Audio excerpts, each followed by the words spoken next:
Bonjour à tous et bienvenue sur cette nouvelle vidéo consacrée à un petit retour d'expérience suite à un problème de mise au point qui était impossible à effectuer sur ma lunette 80 ED et que je pilote avec mon boîtier ASIER et le focuseur EF.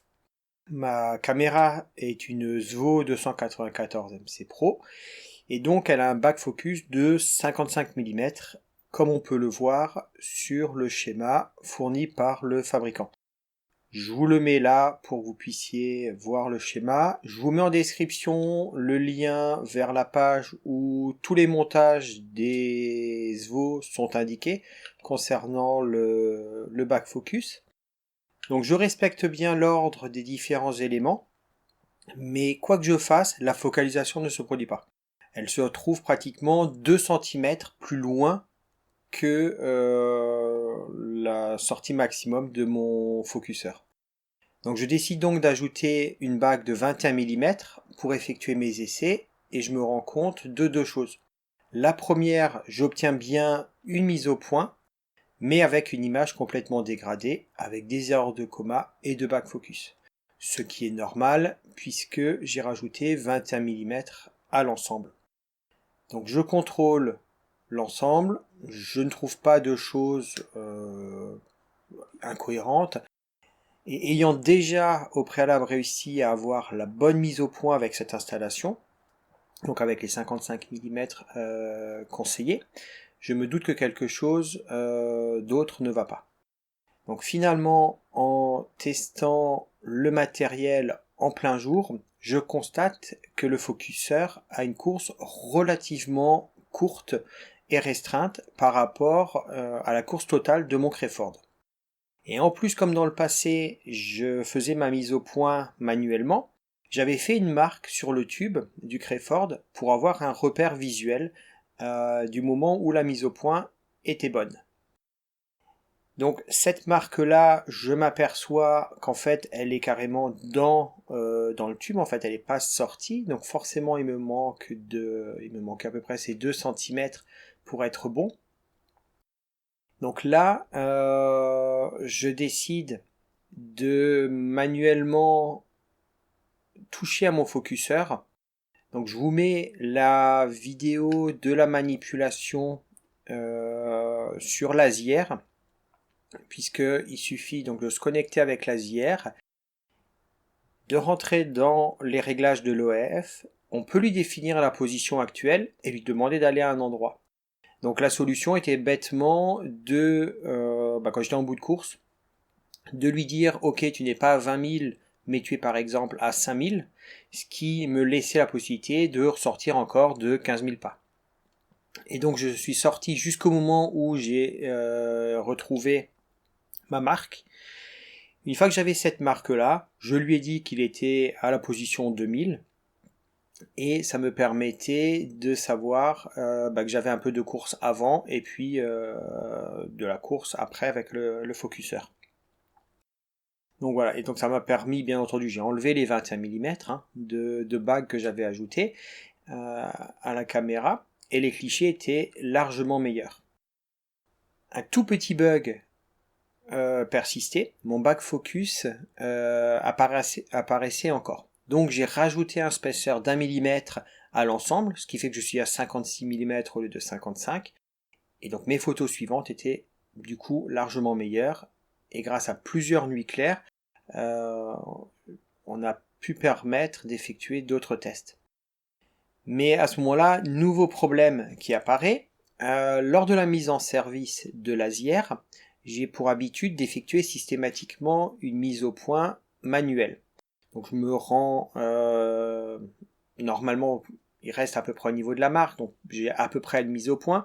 Je refais des captures en mode preview, je regarde que mes étoiles soient le plus ponctuelles possible, et une fois que j'ai fait cette première mise au point, je lance un autofocus pour qu'il me calcule la position exacte où la mise au point est bonne. Le souci, c'est qu'ensuite, lorsque je me dirige sur une cible et que je lance des acquisitions, donc en mode autorun, par défaut, le boîtier il va effectuer de nouveau une mise au point. Le souci, c'est que de base, comme j'ai fait une première mise au point, normalement, il n'aurait rien à calculer, il est censé déterminer plus ou moins le même nombre, puisqu'il s'est fait quelques minutes après. Sauf qu'en fait, il part dans certains cas complètement dans les choux, et donc ça n'aboutit pas du tout. Il me dit voilà qu'il y a une erreur. Dans d'autres cas, il va réussir à faire la mise au point, il va retrouver la même valeur, et il va lancer l'acquisition. Et au bout de quelques heures, lorsque la température en fait va avoir assez baissé ou au bout d'un certain temps, il va refaire une mise au point. Et là en fait, en cours de nuit, je m'apercevais sur mes photos le lendemain matin lorsque je les regardais, que la mise au point était complètement partie dans les choux. Et lorsque je regardais le Crayford, je me retrouvais avec pratiquement 1 centimètre trop sorti par rapport à ce qu'il aurait dû être, par rapport à ma fameuse marque. Ce qui n'est pas du tout logique. Donc, en contrôlant tout, je fais une deuxième nuit de test, pareil, la mise au point complètement dans les choux en fin de nuit. Je m'aperçois que lorsque la lunette, donc ça c'est en plein jour hein, que je m'en aperçois en faisant des tests, que quand la lunette pointe vers le zénith, donc le focuseur est forcément vers le bas, le Crayford a tendance à patiner. C'est-à-dire que en fait il avait tendance à vouloir glisser, ce qui fait que quand le focuseur il tournait, il entraînait pas, il patinait sur le Crayford. Donc c'est un Crayford qui est complètement lisse, hein, c'est pas avec une crémaillère. Et donc le focuseur essayait de trouver une mise au point, sauf que quand la lunette était orientée vers le zénith, ou en tout cas avec un angle assez important, le poids de l'ensemble, plus le fait que le Crayford patinait, et ben en fait il n'arrivait plus à faire de mise au point, donc il cherchait, et puis il se mettait en défaut. Donc au final il suffisait de resserrer simplement le Crayford. Donc je vous mets une vidéo de la lunette de 80D où on voit bien, donc j'ai reconstitué j'ai reconstitué l'ensemble parce que je l'avais resserré déjà. Il suffisait d'enlever les deux dernières vis qui fixent le support de l'EF pour donner un peu de jeu sur la platine. Il y a 4 vis à resserrer, donc elles étaient vraiment pas énormément desserrées, mais assez pour que lorsqu'on essaye de prendre à la main l'extrémité où il y a le correcteur de coma, on voit pas vraiment de jeu si on ne force pas. Pareil au niveau de la molette. En revanche, dès qu'on prend le tube et qu'on force un tout petit peu, on s'aperçoit qu'en fait là il va coulisser beaucoup trop facilement et qu'on n'est pas du tout censé pouvoir faire ça. Donc là je vous mets une vidéo, je vous laisse la regarder et je vous reprends tout de suite.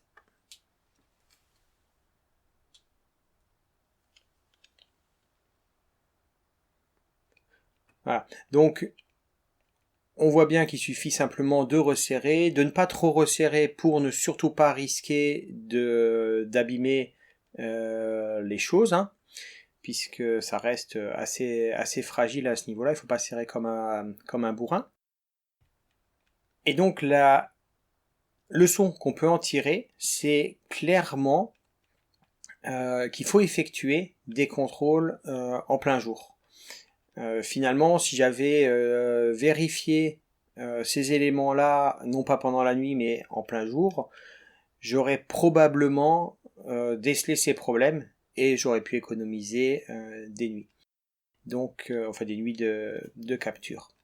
Donc voilà. Donc la moralité, pensez à contrôler et à effectuer des tests de plein jour afin de pouvoir bien voir comment se comporte le matériel et de ne pas avoir de surprise durant la nuit. Donc petit rappel, suite aux explications, puisque j'avais échangé avec Astronico notamment à ce sujet-là, et à la FAQ de Pierrot Astro. Donc vous retrouverez en description le lien de la page FAQ, et si j'arrive, un bouton quelque part là-haut de la vidéo. Donc sur nos images, nous pouvons avoir différents soucis. De mise en station, de suivi, de mise au point, de tilt, de back focus ou d'offset, de coma. Donc je vais vous mettre quelques images, puisque ça vaut toujours mieux qu'un long discours, des illustrations de ces problèmes, avec l'autorisation de leur auteur, à savoir Pierrot Astro, puisqu'ils viennent directement de leur FAQ. La première, donc, c'est la mise en station. Donc là, on peut clairement voir que les étoiles forment un arc de cercle, comme avec un filet d'étoiles. Donc ça, c'est lorsqu'il y a un problème de mise en station. Bon, c'est quand même assez sérieux, mais voilà. Problème de suivi. Donc là, les étoiles sont toutes allongées dans le même sens. Ça, forcément, si on a un problème de suivi, il y a une dérive et donc les étoiles se retrouvent complètement allongées. Problème de mise au point. Bon, ça c'est peut-être le plus facile puisque les étoiles sont floues et non ponctuelles. Problème de tilt. Les étoiles sont étirées dans un ou plusieurs coins de l'image alors qu'au centre, l'image est nette. Donc là, je vais vous mettre une ou deux images.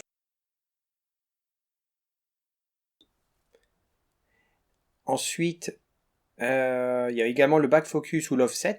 Donc là, on a deux possibilités. Soit ce dernier est trop faible et il faut ajouter un spacer ou plus. Et dans ce cas, les étoiles s'éloignent du centre un peu à la manière de Star Wars. Soit le back focus est trop important et dans ce cas, il faut enlever des bags ou des spacers. Et les étoiles sont plutôt aplaties tout autour de l'image. Donc, et souvent, on peut avoir plusieurs défauts associés dans une même image. C'est rare qu'on ait un des défauts. Et donc le dernier, c'est l'erreur de coma. Donc là, l'image, elle est nette et ponctuelle au centre, mais les étoiles partent en biais, à la manière de Star Wars également, dans les coins.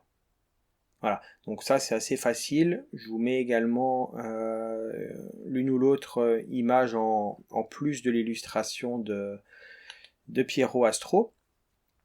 Et c'est tout pour cette vidéo. Pensez au pouce bleu et à vous abonner, et à bientôt pour de nouvelles vidéos.